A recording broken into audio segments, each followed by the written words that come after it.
C'était à Bethléem, à la pointe du jour.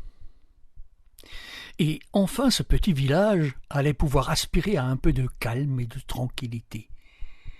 Parce que la nuit a été plutôt agitée du côté de celle que l'on nomme la cité de David, Bethléem. D'abord ce petit couple à l'apparence insignifiante, elle enceinte jusqu'aux oreilles, lui un peu perdu avec son âne. Il n'y avait plus de place pour eux nulle part. Alors on a réussi à les caser dans une étable avec les animaux sur la paille. Et là, dans cette nuit froide, dans l'obscurité pesante, dans la pauvreté, là est né un petit bonhomme, un petit garçon. Et c'est là que tout a commencé. D'abord cette étoile qui brillait au-dessus de l'étable et qui empêchait tout le monde de dormir. Et puis ces anges qui claironnaient à tue-tête leur gloire à Dieu dans les cieux très hauts. Ensuite les bergers avec leurs troupeaux, qui n'étaient pas très discrets, qui bêlaient sans discontinuer. Le village puait la crotte de mouton. Ouais, il y avait une certaine animation à Bethléem cette nuit-là. C'était à Bethléem à la pointe du jour. L'étoile venait de s'éteindre dans l'aube naissante. Le dernier pèlerin, le dernier visiteur avait quitté l'étable. Les bergers étaient repartis vers les pâturages avec leurs troupeaux. Et Marie avait bordé la paille, le bébé allait pouvoir dormir. Enfin. Marie a retrouvé un peu de calme et de repos. Joseph avait pu fermer un œil. Tout semblait en ordre, à nouveau en ordre, après toute cette animation nocturne. Mais peut-on dormir? A-t-on le droit de dormir en cette nuit de Noël?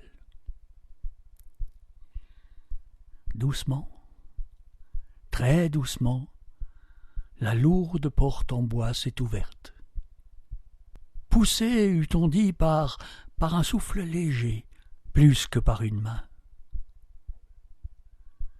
Une femme est apparue sur le seuil, habillée comme une clocharde, couverte de haillons.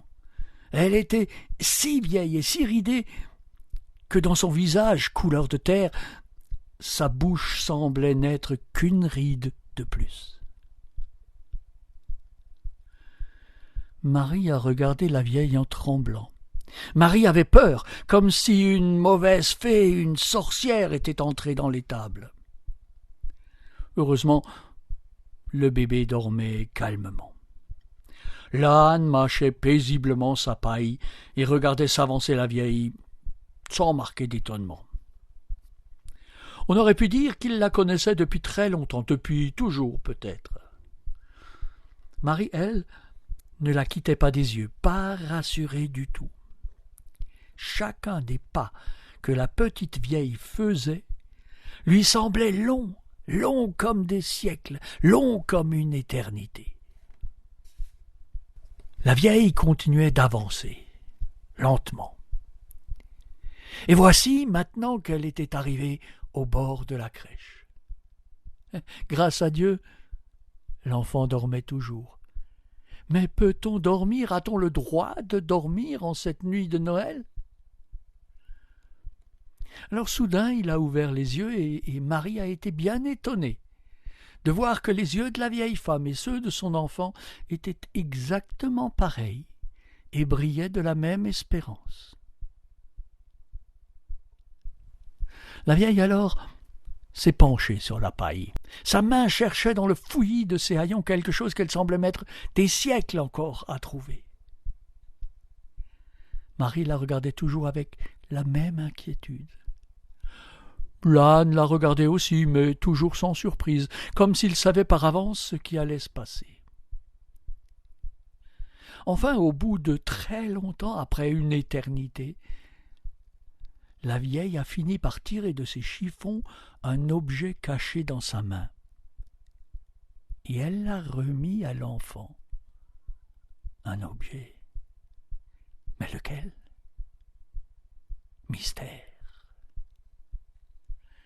Après toutes les offrandes des bergers, après tous les cadeaux des nombreux visiteurs, quel pouvait être ce mystérieux cadeau? D'où elle était, Marie ne pouvait pas le voir. Ce qu'elle voyait, c'était seulement le dos courbé par l'âge, et qui se courbait plus encore en se penchant vers le bébé. Mais l'âne, lui, le voyait, et ça ne l'étonnait toujours pas. Cela dura encore bien longtemps, trop longtemps. Puis la vieille femme s'est relevée, allégée, comme si elle venait de déposer ce très lourd fardeau qui la tirait vers la terre. Ses épaules n'étaient plus voûtées, sa tête touchait presque le chaume du toit. Son visage, qui n'avait plus de rides, avait retrouvé miraculeusement sa jeunesse. Et quand elle s'est écartée de la crèche pour se diriger vers la porte et disparaître dans le petit matin de ce jour nouveau, Marie a enfin pu voir ce qu'était le mystérieux cadeau.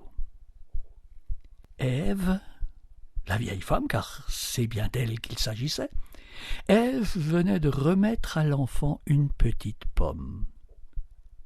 Vous savez, la pomme du premier péché, et de tant d'autres qui ont suivi et qui suivront encore. Et la petite pomme rouge brillait dans la main du nouveau-né, comme le globe du monde nouveau qui venait de naître avec lui.